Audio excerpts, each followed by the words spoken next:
આજે આપણે બજારમાં મળે ને તેવી ખૂબ જ ટેસ્ટી ચટાકેદાર તીખી અને મોઢામાં પાણી લાવી દે ને તેવી પાઉંભાજીની રેસીપી જોઈશું. એક અલગ જ રીતેની બનાવેલી છે, તો વિડીયોને એન્ડ સુધી જોતા રહેજો. તમારું સ્વાગત છે મારી ચેનલમાં અને આપ સૌને મારા જય શ્રી કૃષ્ણ. તો ચાલો શરૂ કરીએ આજની આ રેસીપી. તો સૌથી પહેલાં મેં અહીંયા રીંગણા લીધેલા છે, બટાકા, ફ્લાવર એટલે કે ફૂલગોબી અને થોડું એવું ગાજરને નાના ટુકડામાં કટ કરેલું છે, એ 1 થી 2 નાની એવી ડુંગળીને કટ કરેલી છે અને આ અડધો પીસ એટલે કે નાનું એવું જ બીટ છે તેને મેં લીધેલું છે. તો અહીંયા આપણે આ બધી વસ્તુ કઈ રીતે લેવાની, રીંગણા થોડા વધારે લેવાના અને ફ્લાવર અને બટાકા સરખા પ્રમાણમાં લેશું. ત્યારબાદ ગાજર તમને જેટલા ફાવે એટલા લઈ શકો છો, તમે ખમણીને પણ લઈ શકો છો. અને ડુંગળી લીધેલી છે. સાથે તમે અહીંયા ક્યાં એવું લાગે તો તમે દૂધીને પણ નાના એવા પીસીસમાં કરીને થોડી એડ કરી શકો છો. તેનાથી કેવું થાય કે તેલ સરસ એવું છૂટે છે. તો બીટ મેં અત્યારે એમનેમ લીધેલું છે અને આગળ આપણે તેની પ્રોસેસ કરીશું. તો સૌથી પહેલાં આપણે કુકર લઈ લેશું. કુકરમાં મેં બટર એડ કરેલું છે અને ત્યારબાદ તેમાં એડ કરીશું આપણે તેલ, જેથી કરીને બટર જે છે તે બળવા ન કરે.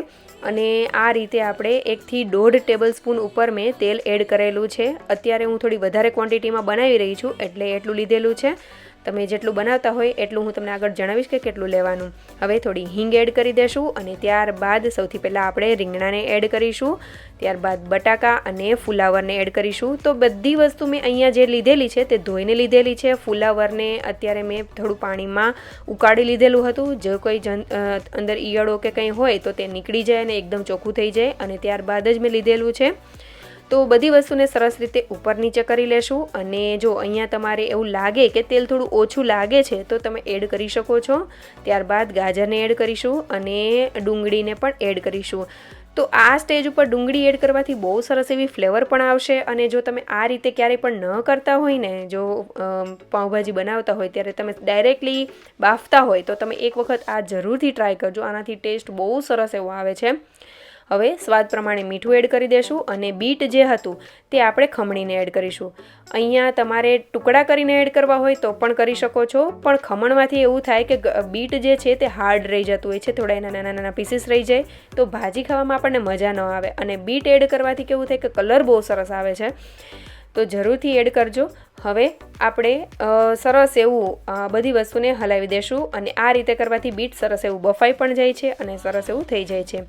બધી વસ્તુ સરસ એવી થઈ જાય એટલે 1 ચમચી જેટલો પાઉંભાજી મસાલો એડ કરી દેશું અને ત્યારબાદ સરસ એવું મિક્સ કરીને આપણે તેમાં પાણી એડ કરીશું. તો મેં અત્યારે 1 ગ્લાસ જેટલું પાણી એડ કરેલું છે. અને હવે આપણે કુકરનું ઢાંકણ ઢાંકીને તેને સરસ રીતે બધી વસ્તુ બફાઈ જાય એ રીતે કરી લેશું. ત્યારબાદ મેં આ રીતના મરચાં લીધેલા છે, જે કાશ્મીરી મરચાં છે અને વધારે કાશ્મીરી મરચાં છે. અને ત્યારબાદ જે આ બે એકદમ લાલ જેવા દેખાય છે તે તીખા મરચાં છે, જે આપણે રેગ્યુલર વઘારમાં યુઝ કરતા હોય એ છે. તો કાશ્મીરી મરચાં અને લાલ મરચાંને મેં અડધી કલાકથી ઉપર એવા ગરમ પાણીમાં તેને પલળવા માટે રાખી દીધા હતા, જેથી કરીને સરસ એવા સોફ્ટ થઈ જાય તો તેની જે ચટણી બનાવીશું તે બહુ સરસ એવી થશે. તો તેની ઉપરના જે દાંડલી હોય તે આપણે કાઢી લેશું. અને જો તમારે બી કાઢવા હોય તો પણ કાઢી શકો છો, વધારે તીખું ન કરવું હોય તો. અને આ જે ચટણી છે તે તમે ઘણી જગ્યાએ ખાઈ શકો છો, તેનો ટેસ્ટ ખૂબ જ સરસ આવે છે.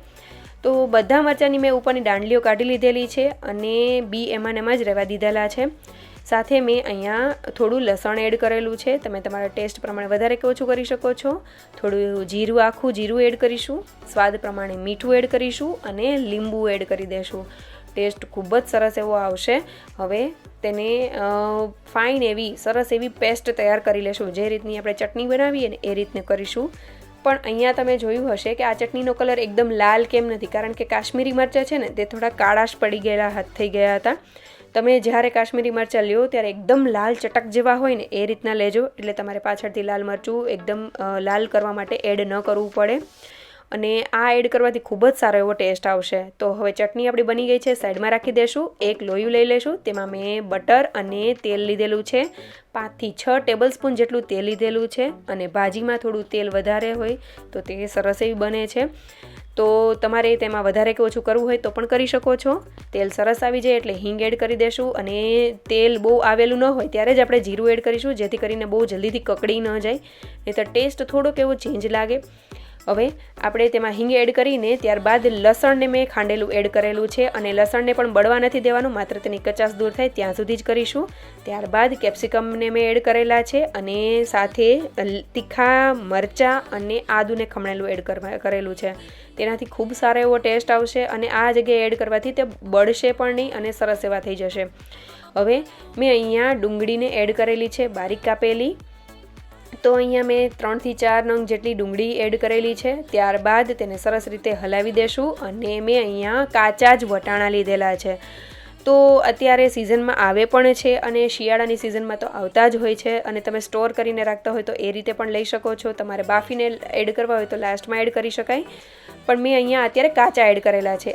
આ સ્ટેજ ઉપર એડ કરવાથી શું થશે કે તે તેલમાં સાતળાશે, એટલે સરસ એવા છેક આપણે જ્યારે ભાજી તૈયાર થશે એટલે સરસ એવા ત્યાં સુધીમાં બફાઈ જશે. અલગથી બાફવાની જરૂર નથી. હવે તેમાં સરસ એવું મિક્સ કરી લેશું. ત્યારબાદ મેં થોડી એવી હાથની મદદ એકદમ સરસ એવી બારીક કરેલી લીલી મેથી લીધેલી છે, તેને એડ કરીશું. તેનાથી ખૂબ સારો એવો ટેસ્ટ આવે છે, બહુ સરસ એવી લાગે છે. તો જો તમારી પાસે એ ન હોય તો હું તમને આગળ જણાવીશ કે શું તમારે એડ કરવાનું. તો બધી વસ્તુને મિક્સ કરી લેશું. ત્યારબાદ જે આપણે ચટણીની પેસ્ટ બનાવેલી છે તે એડ કરીશું. પાઉંભાજી મસાલા, લાલ મરચું પાવડર, કારણ કે આ જે ચટણી મેં બનાવેલી છે તેનો કલર સરસ એવો નથી આવેલો, અને કાશ્મીરી લાલ મરચાં લીધેલા છે એટલા માટે. તો તીખાશ થાય એટલા માટે મેં લાલ મરચું પાવડર, હળદર પાવડર અને ધાણા જીરા પાવડર એડ કરેલો છે. બધી વસ્તુને સરસ રીતે મિક્સ કરી લેશું. અને જો તમને એવું લાગતું હોય કે મરચાંનો કલર થોડોક ઓછો, એટલે કે લાલ ઓછો આવે છે, તો તમે આ સ્ટેજ ઉપર કાશ્મીરી લાલ મરચું પણ થોડુંક એડ કરી શકો છો, સૂકું મરચું હોય એ. હવે બધી વસ્તુ થોડી વાર સતળાઈ જાય અને સરસ એવું એરોમેટિક થોડું થવા લાગે ત્યારબાદ આપણે ટમેટાની પ્યુરી એડ કરીશું.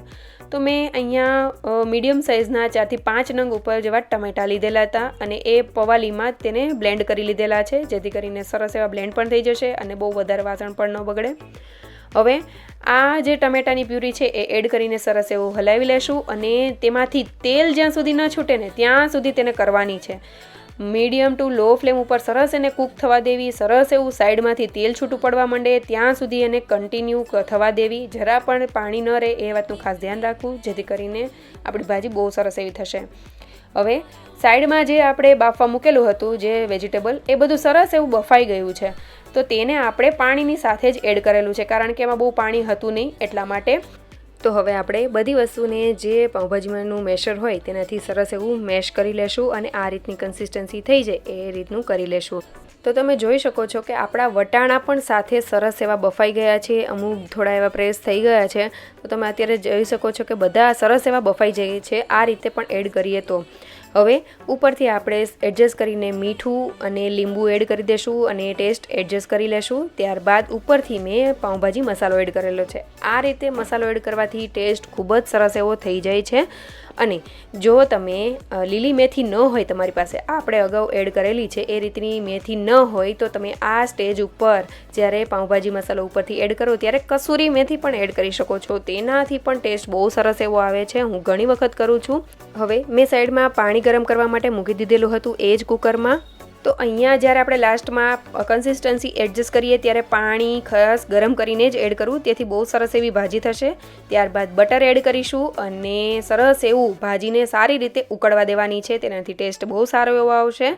ભાજીની કન્સિસ્ટન્સી સરસ થઈ જાય અને લાસ્ટમાં આપણે કોથમરી એટલે કે ધાણા ભાજી એડ કરી દઈશું અને બધી વસ્તુ મિક્સ થઈ જશે અને ઉપર સરસ એવું તેલ છૂટવા માંડશે.